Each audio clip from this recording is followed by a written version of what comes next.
Hey guys, welcome back. My name is Danielle and today we are doing some home-cooked keto meals. This is going to be Sunday night dinner.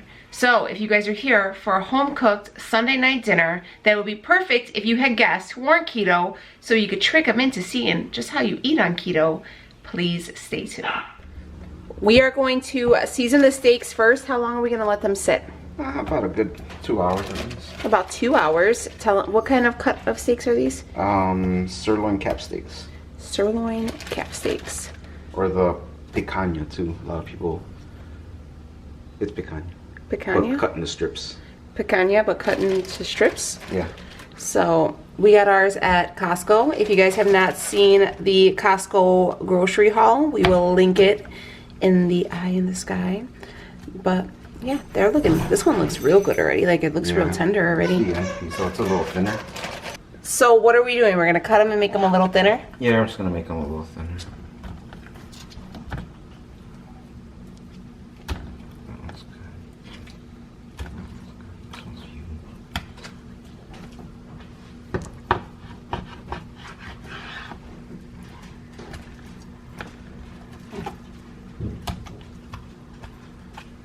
So we are going to take extra virgin olive oil and we're going to just sprinkle that on here. And we're going to rub it in. We're going to take some pure sea salt and we're going to sprinkle that onto the steaks. Next thing up is some granulated garlic. We're also going to give that a little we're going to give that a little sprinkle too. Then a little pepper. Some fresh ground pepper would probably be better. We're going to get one of those with the grinder on it. I keep saying that. Next time I go to the store, I need to look for one. Then you're going to flip them over and do the same? Yep. So then you're going to flip your meat and you're going to do the same. Give them a nice coating of the olive oil, the garlic, the salt, and the pepper. And then we're going to place them in the foil. No. We're gonna foil pan or whatever. We're gonna place them in a foil pan and then let them sit in the fridge for about 2 hours. So again, just make sure everything is nicely seasoned, and it'll be tasting good and ready for. We're gonna fry ours in our cast iron today. But if you lived in a nice warm state, you probably could take these out to the grill. But you know, best on the grill. They are best on the grill? Yeah, I think so. Well, no, you know what? They're really good on the cast iron too, though. Leo prefers his meat grilled. It's just the, so we grill a lot. You guys probably seen during the summer. Here's the thing I want to know. Do you guys think food tastes better on a gas grill or a charcoal grill? I prefer charcoal 100%. But all right, we're going to finish seasoning these and then I'll show you what they look like, and we're going to let them sit in the fridge for 2 hours. So there goes all of our meat. We just threw it in one of these aluminum pans and then we're going to toss it in the fridge for a couple hours and then it'll be ready to be cooked. I'm going to start on one of our sides just because it's probably going to take a little bit. But what I have right here are 2 heads of cauliflower, and I just cleaned it up and separated them from the base and just kind of broke them up into little like florets, I guess is what they are called.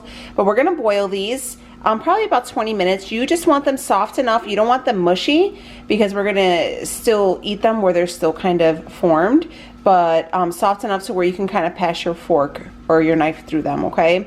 So this is going to be our so the cauliflower is still boiling. It's been cooking now for probably, I don't know, 15 minutes or so. We got a little bit longer to go. Maybe like another 5-8 minutes. But I have a frying pan right here, and I have about 7 or 8 pieces of bacon. They're already cut in half. I'm actually gonna fry this up because it's gonna go with our cauliflower bake.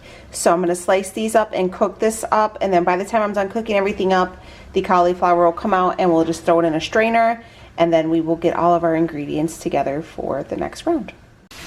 I dumped my cauliflower into my strainer just to let it sit there and cool off for a few minutes. I'm gonna go ahead and toss it into, I have just one of these little like foil sheets. And I'm gonna put that in there, but I'm gonna let this cool just for a little bit longer while the bacon is getting ready. But I wanted to show you kind of how I determined, I don't want to put too much pressure, but you just want, yeah, that's not gonna work. So you're gonna want to just kind of be able to put your knife through it, just kind of softly. You still want it to have a little bite to it, but be soft enough to like kind of bite into, 'cause you know cauliflower is real crunchy. So all right, we got that done, we got that straining. Bacon is going. You can use bacon crumbles if you had it, but I had fresh bacon, so I prefer just to make it my own way. But again, use what you have on hand, or you know, turkey bacon if you wanted to do that as well, whatever your little heart desires. So cooking up the bacon, cauliflower is done. We are going to preheat our oven to about 425. This is going to cook in the oven for about a half an hour. And then Leo's going to start the steaks. Did I hit start? Yeah. Leo's going to start the steaks in a few minutes. So we are rocking and rolling, my friends. We are going to start with the mixture. This is kind of like a cheese mixture for the cauliflower. So right here I have my steamed cauliflower, or you know, the one I boiled, in this aluminum pan. I'm just going to leave this off to the side. And this is going to be the mixture that we're going to put over it, and then we're going to top it. Let's get to this first. Right here I have 1 cup of shredded mozzarella cheese. We're going to take 1 cup of Daisy sour cream, and we're going to take 1 cup of mayonnaise. So I am doubling this recipe. This is 2 heads of cauliflower, you know, because I have a bigger family, leftovers for the week. And we're going to just mix up the mayo, cheese, sour cream mixture. Make sure it's mixed up real nicely, because we're gonna place this on top of our cauliflower. So this is very much a keto side dish, and it is, so I am making enough for me and my family of 5, plus Leo for leftovers, and then for work tomorrow. Plus I'm hoping to have, we'll have enough for like lunches and stuff during the week. So I always like to cook big on Sundays so I don't have to cook on Mondays. So we have our cauliflower right here. And then we're going to start by just pouring it, and we're gonna make sure it's all mixed in. So we're gonna pour little by little, and then make sure we mix it in so everything is coated, okay?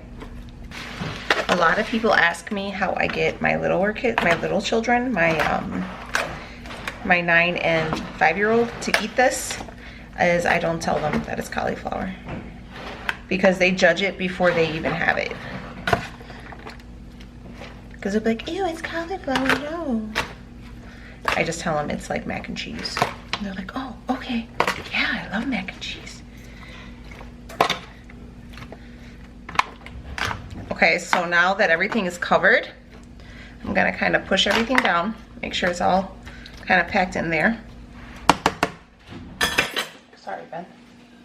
Here is an additional cup of the mozzarella. You can use sharp cheddar if you want, whatever you guys have on hand. I have like a big Costco size bag of mozzarella, so I just wanted to use this. And just sprinkle it all over the top. So here is how that is looking. And then right here I have the crisped up bacon. We're just going to kind of spread that. Just make sure that there's just a little bit of bacon everywhere. I probably could have cooked up some more, but you know how like when you make bacon and you fry it up and it like shrivels away to nothing? This was definitely, this is not Costco bacon. This was just a store that had it on sale.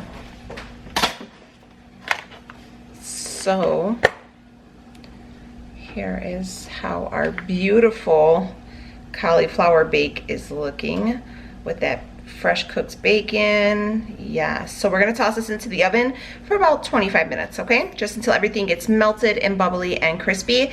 And next we're going to work on our other side, which is asparagus. This is gonna act as our like potato casserole. If you would have, you know, steak, potato, and a vegetable, this is gonna be our potato. So I'm gonna toss this in the oven, and then we'll get started on the asparagus. I have I'm already gonna go ahead and pull out our meat, okay? We are gonna want our meat to sit out for maybe about, 10 minutes or so, so it rises to about room temperature when we cook it. It just tastes better that way, I guess. So yeah, I pulled this out. That's gonna sit on the counter while we get our asparagus ready. So I'm gonna slide that on over. Keep the foil off. Right here, I have 2 little, I don't know what they're called, bunches of asparagus. So for some reason, these are just kind of how they came out. They're real thin and scrawny. Usually if they were thicker, we would wrap them in bacon, but because they are so tiny, we're just going to make them a little bit different this time. So we're gonna chop off these ends. So I cut off the ends because these are usually pretty hard. I'm gonna do that for both of them. And then I'm going to lay out some foil on a cookie sheet, and then we are going to coat them with a little bit of olive oil, a little bit of garlic, and some Parmesan cheese. So, all right, let's get these ready.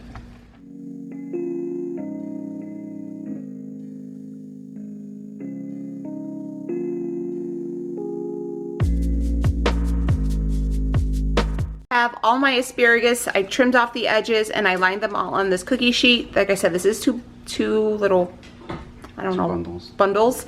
So if you had a bigger cookie sheet, you could do that, but this is how we're gonna do it. We're gonna go ahead and drizzle some extra virgin olive oil over the top. You're gonna take some garlic and just sprinkle them.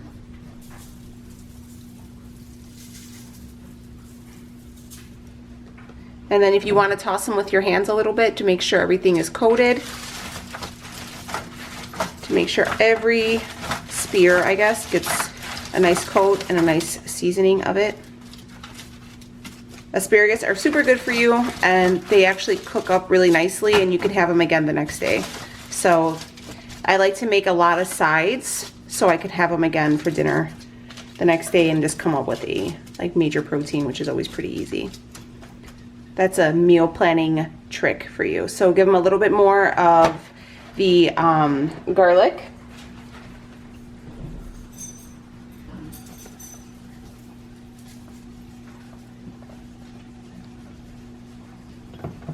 A little bit of salt. Leo's really killing this game right now, isn't he? He's so good. You guys love when Leo helps me out in the kitchen. And then we have, this is like a fresh dried grated Parmesan cheese. We're going to just sprinkle some and give them a nice coat on the top. You want to toss it a little bit? Yeah. So we're gonna toss them so, all of them get nice and coated, and then give them a nice another coat of the Parmesan as well. Asparagus is one of the only vegetables that my whole family will eat without having to disguise it or protest. How about it? Mm-hmm. And then these are going to go into the oven that is already, these are going to go into the oven that is already going at 425. And these are going to go for about 20 minutes as well. So you can cook both of yours. Just watch them if you start to see them starting to cook up. But we'll check them periodically. So you're going to want these to, I like for my asparagus to still have a crunch, a little bit of a bite to it, but I like for them to be a little soft and definitely a little crispy with all the oils and seasonings, okay? So into the oven these will go. We got our asparagus, or our casserole baking in there, and then we will start on the steaks. We're gonna start cooking up our pieces of steak. Leo has his cast iron nice and warmed up and ready to go.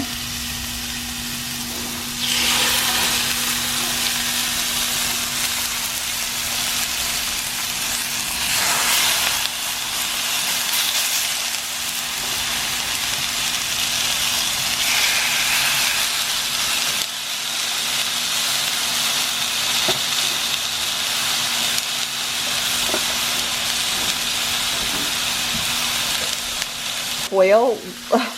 Leo came up with the idea to line the stove with foil like around there, and so the grease splatter doesn't ruin the stove top, and we like reuse the for it every time we cook. So it's genius, because especially cooking like steaks or anything on the cast iron really will tear up our stove, and it takes me hours. So what is our process of cooking these steaks?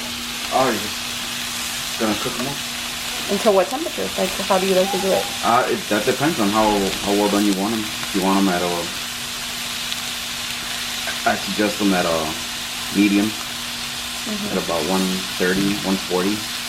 But well done is like 150, 160. I don't like them well done. No, you might as well just have chicken or something if you're gonna have them well done. Not supposed to cook a steak well done anyway, but whatever, you know. Or to each their own. So how long typically does it take to cook this? These are pretty thick, so they're gonna probably take about a good 5 minutes on each side, maybe. And that's it. And then you let them sit. And you let them sit for about a good 10 to 15 minutes before you cut into them, and then they should be ready to go. So 5 minutes on each side, and then right here you can see we have another aluminum foil that we're gonna let sit for about 10 minutes in their own juices. You don't want to cook them all the way until they're at temperature, guys, and then cut into them. Yeah, you want to pull them. Depending on where you want them, you always want to pull them a few degrees before, because they'll keep cooking after you pull them off. Yeah, and then that's where they get real dry and tough. So 5 to 10 minutes, 5 minutes or so each side, and then you let them sit for about 10 minutes and then cut into them, okay? Because they will keep cooking even if you pull them off the heat. You don't want to ruin all that money you just spent on a nice steak by drying it out. Funny story, when me and Leo first started dating and he made me a steak, I asked him for the steak sauce, and I've never seen anybody more offended in my life.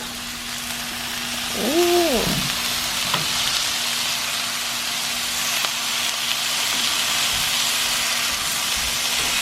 This is why I made these sides first, because these typically take shorter time. So then everything will be probably come off and be nice and warm all at the same time. So, and then just to check, watch again. Ooh, hold on. Our cauliflower is still cooking. It's starting to, you know, crisp up, which we want the whole thing. You could see a little bit on the top there. And then we got our asparagus cooking. Our asparagus is cooking. Everything is looking beautiful. So let's keep the party going, my friends. I just want you guys to know that we do temp everything, okay? So it's reading. You guys aren't gonna, I usually can never, about 140, okay? That's perfect. And then we drop them in the foil, cover them up. That's okay. We appreciate the thickness. So we're gonna finish up cooking up our meat. I just want to let you guys know, I always temp everything. I know people think I'm crazy, but just do it. Just temp it. Y'all want to live to see another day. You don't want to spend your night in the bathroom. And yeah, so. And just to make it even more keto, honey, you got that right. That's some Terry's butter, baby. And you got that keto life, right, honey? Mm-hmm. It really gives it extra flavor, guys, and it's so good. And it's, yeah, it's just do it. It's so good.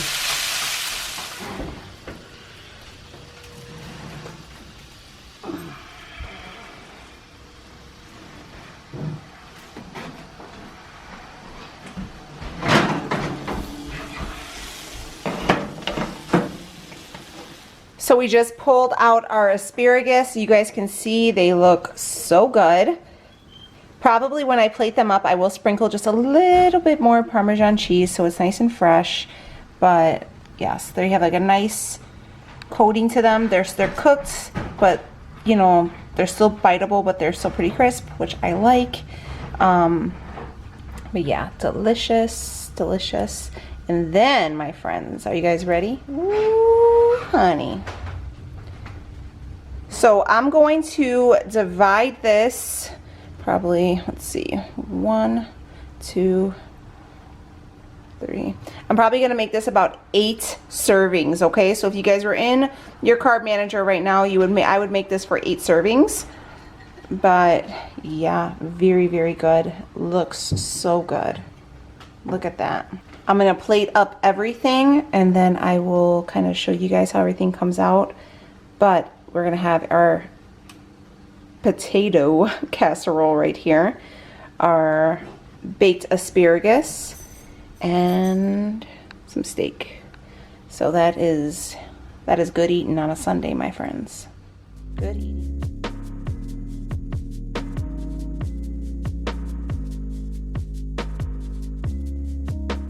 Okay, my friends, here is dinner all plated up. I mean, come on. This looks delicious. Stunning. I mean, oh my God. So freaking good. We have this nice, beautiful buttery steak here and this nice serving of asparagus. We gonna get Rhea. You wanna come try this? Potato keto casserole. Fresh Parmesan cheese with roasted asparagus and then a steak. You gonna try that first? Yeah. It's hot. You probably should take a smaller piece because that's really hot. Okay, just keep taking that piece. Okay. Oh, that's really hot. What do you think? Yeah, it's good. If it wasn't burning my mouth, it would be really good. Does it taste like a cheesy potato casserole? Yeah, my tongue's burnt. Let me try everything? You can try a piece of asparagus if you want. Those aren't too hot, baby.